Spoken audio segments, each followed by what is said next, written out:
os buracos, eles têm que estar sempre protegidos. E ultimamente tem quando na tapume tem aquela fita, né? Uhum. Então, eu aqui em Curitiba não tenho mais encontrado assim buraco sem proteção. Que mais? Tudo que é alto do chão, acho que vocês já compreenderam isso pelo que eu estou percebendo, né? Tudo que é alto do chão complica. É tipo caixa de correio, que agora já tem poucas, né? Lixeiras no muro ou nos postes, acho que tem menos já, mas não devia ter nenhuma. Todas teriam que ir até o chão. Daí o que dificulta são lugares muito barulhentos. E tem mais uma coisa aqui que está preocupando pra caramba. São as guias rebaixadas. Uhum. Isso é bom para o cadeirante? É bom para o cadeirante. Para o cego não atrapalha. Porém, o que tem acontecido é que algumas guias não são rebaixadas, elas são no mesmo nível. Uhum. E eu tenho percebido isso bastante até no centro de Curitiba. Quando você vê, você já passou a rua, então você está no meio da rua. Você não pode ter. Tem que... E às vezes tem a guia rebaixada, ela tá toda destruída, você também tá toda em pedaços. Uma outra situação da guia rebaixada tem, por exemplo, ali na Marechal Floriano com a 7, tem um lugar, lá no Instituto Cegas também. A guia rebaixada, ela é na diagonal, aqui. Então, o cadeirante vem e faz quase um contorno. Só que a pessoa cega, ela costuma, ela vem aqui, a guia está aqui, ela calcula que ela vindo reto, ela vai atravessar e daí vai ser lá no meio das duas ruas. Das duas ruas, né? Dos cruzamentos. É outra situação embaraçosa. Tem barulho, complica às vezes, né? Para a gente atravessar uma rua com barulho de outras coisas, de posto de gasolina, de cortador de grama, essas coisas assim bem barulhentas, para a gente atravessar a rua. Porque nos sinaleiros normalmente não tem, né? Um sinal sonoro assim, que avise para atravessar. Como que vocês fazem isso?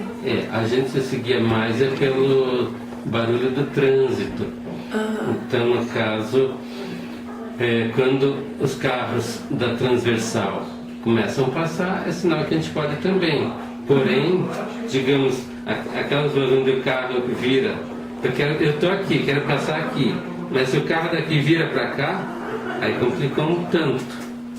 E como tem algumas vias com 3 pistas, geralmente acontece isso. Então uma pista tranquila, duas pistas tranquilas e a outra, aí já complica. Já é mais difícil. Então, o que eu tenho pensado, até escrevi um livro, mas ainda não publiquei, e lá eu estou dizendo, tem que ter um sinaleiro que feche para todos os lados.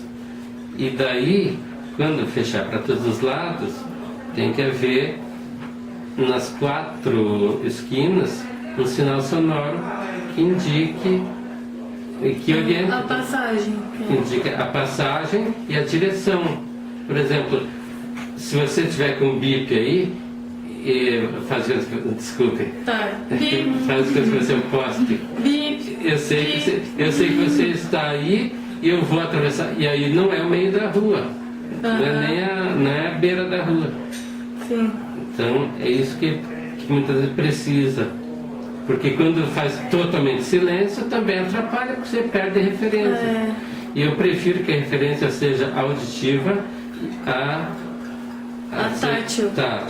Tátil eu acho tão mecânico, tão bobo. Desculpa.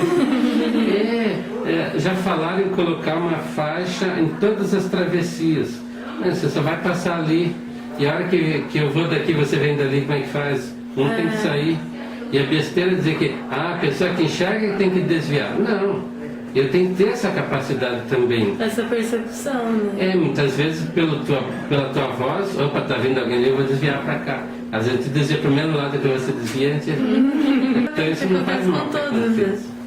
O que não pode é dizer, a pessoa que não enxerga tem preferência. Eu fico danado com isso. Mas você tem que sair da frente da pessoa que enxerga. Não, você não tem que sair da frente. Eu fico danado principalmente no ônibus. Já me contaram que quando a gente está andando dentro do ônibus, o pessoal vai todo se esquivando. Mas não é para dar lugar para uma pessoa porque ela não enxerga. Não é, pelo amor de Deus. Ela só não enxerga, ela é forte, ela não está doente. Então, o que você deve fazer, assim, digamos que você está sentado e tem lugar ao lado. Então você fala, tem lugar aqui do meu lado. Agora, se não tem lugar, ela tem que ir em pé. Tá? É inadmissível. O que manda a educação para vocês? Vocês chegam depois das pessoas e tem que ter a vez? Para quem não enxerga é a mesma coisa. A gente chegou depois, não tem vez. Quem enxerga, deu uma bengala para ela, vendeu os olhos, agora é a hora do coffee break. Diz que pôs a pessoa lá num canto e ninguém foi lá perguntar se a pessoa queria alguma coisa. Eu falei, puxa vida, mas que imagem de pessoa cega está passando? Quer dizer, a pessoa cega, ela tem que ir atrás daquilo que ela precisa. Se vocês 4 estão aqui, quer dizer, eu tenho que ficar quietinho aqui esperando vocês perguntar, você quer água, quer café, quer alguma coisa? Não, se eu quero, eu sei que estou sentindo que tem gente que perto aí, faz favor, onde que tem água, onde que é o banheiro aqui, onde que... Sabe? Então, não dá para aceitar essa ideia de que a pessoa cega está sempre esperando ajuda. Que é dependente. Tá dependente. Tem como ser independente em alguns aspectos, assim? Em muitos aspectos. Só que daí vai de treinamento, tem que ter boa vontade. Sabe? Cooperação, até a palavra ajuda, eu escrevi no meu livro que ela pressupõe alguém em vantagem e outro em desvantagem. Então, mas tem muita gente que gosta disso, né? Eu vou ajudar porque eu estou bem, estou forte. Coitada daquela pessoa lá, quase morrendo, eu aqui cheio de vida. Só que todos nós vamos quase morrer e vamos morrer mesmo, né? Então não adianta ficar com pena das outras pessoas. Quem tem pena é quem não tem conhecimento. É que eu não quero que vocês defendam que tem que ter piso alongado, direcional. O alerta eu até acho ele legal, entende? Porque muitas vezes você pode usar ele como referência numa calçada. Até um dia eu falei para o arquiteto do IPUC, colocar de repente 5 pisos alertas, por exemplo, numa calçada de 60, 80 metros. Então, por exemplo, eu quero uma porta, eu vou saber que é depois do 3º piso alerta, ou depois do 5º, depois do... Eu acho que isso poderia ser uma coisa, é legal. Isso acontece muitas vezes quando é lajota, a gente às vezes usa, primeira, segunda, terceira lajota, quarta, é aqui que eu vou querer, que eu quero. Mas esse negócio muito proposital, assim, não, mesmo porque o piso direcional, eles estão colocando com 30, 40 centímetros de largura, né? Então por que vocês têm 1,5 metro para andar? Eu tenho 40 centímetros. Eu quero espaço também. Eu não vou andar sempre numa direção, não estou morrendo de pressa que tem que pegar aquela pista. E se vem um outro colega cego também na mesma direção? Um corre daqui, outro de lá. Isso já aconteceu na pista da 15. Ali, e também, se for naquele molde de todo rugoso, não sei se alguma de vocês usa salto. É bem ruim. Eu queria ver se vocês de repente não viravam a pé ali. Quer dizer, eu sou cego, eu quero para mim o resto que se dane. Se você vai passar naquele salto e vai enroscar, o problema é seu. Não pode. A calçada normal é boa para todo mundo. Basta ser plana, regular, larga, sem esse tipo de obstáculo que nós conversamos, de preferência sem poste mesmo também, né? Sem que os postes fiquem na beira. Eu sou ao contrário de adaptações, porque daí a gente não desenvolve, a gente fica bitolado. Pode ficar, não que a gente fique. Mas a gente sabe que quando a gente começa a usar muito a pista direcional, quando chega num lugar mais amplo, a gente perde a noção, porque está sem noção de espaço. E quanto a escadas, coisas assim, como que... Escada padrão, a escada padrão não é problema para quem não enxerga. Você sobe e desce rapidinho, sem bengala, não precisa.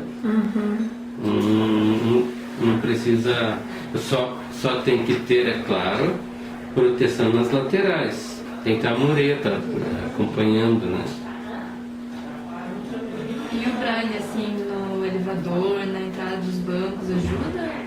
No elevador ajuda porque você acaba tendo a certeza da disposição dos botões, né? Ou das botoeiras. Só que aí tem que ter dentro do elevador e fora do elevador também. Porque daí eu desço do elevador, será que eu desci mesmo no andar, no terceiro andar? Aí eu vou ter que confirmar. Então tem que ter ao lado ali também a inscrição. E o sinal sonoro, assim, também no elevador ajuda também? Que fala? Voz. Terceiro andar, Isso é bom também, porque... Que daí você já tem certeza, né? E é mais prático do que você ter que passar a mão numa parede de repente. Às vezes, essa questão de ficar passando a mão aqui e ali, a estética não fica muito boa. E as pessoas que enxergam não têm paciência. Mas não dá, por exemplo, que eu já vi aí, braille no corrimão, por exemplo, para dizer que vai ter escada. Isso é o exagero daí já. Tem que ser igual. Não pode estar uma coisa em tinta e outra coisa em braille. Então só que isso acontece porque as pessoas não têm nas suas assessorias, as empresas não têm uma pessoa cega capacitada para isso. Esse comentário quer dizer para vocês não exagerarem na questão física. Tem que ver, porque o que eu tenho feito é assim. Eu sinto que a população toda ela tem que estar bem esclarecida. E daí que as pessoas há muito tempo continua, elas não querem educar uma pessoa cega. Então é mais fácil acomodar, deixa que eu faço por ela, deixa ela sentadinha lá, e isso só atrapalha. Sabe, tem muita gente que realmente acredita que a gente tem preferência. Não, ele é cego, ele tem que chegar primeiro, ele tem que passar pelo lado, ele tem que... Te falando, principalmente essa pista, como é que eu te digo, direcional, rugosa. Você não precisa daquilo ali para sentir, não precisa ser uma coisa tão elevada. Tá? E também 30 centímetros ou 40 de largura, se for uma calçada lisa, com antiderrapante, 1,5 m de largura, e depois seja ali o grama, ou terra mesmo, não sei o que. Se você sair da calçada, você vai sentir que tem que voltar para a calçada. E eu acho interessante essas referências, porque o que acontece? Quando a gente pega ônibus, por exemplo, a gente começa a prestar atenção no trajeto do ônibus. Então, às vezes aparece uma curva, às vezes uma lombada, às vezes uma descida forte ou uma subida. Isso tudo serve de referência. Só que isso é natural e a gente vai descobrindo. E misteriosamente, por aqui no meio do teto, isso surge, a gente observa conforme a necessidade da gente. Agora, se tivesse, por exemplo, em todas as calçadas, digamos, elas são de 100 metros uma calçada? Então, se você colocar 10 referências, não sei, aquele piso de bolinha,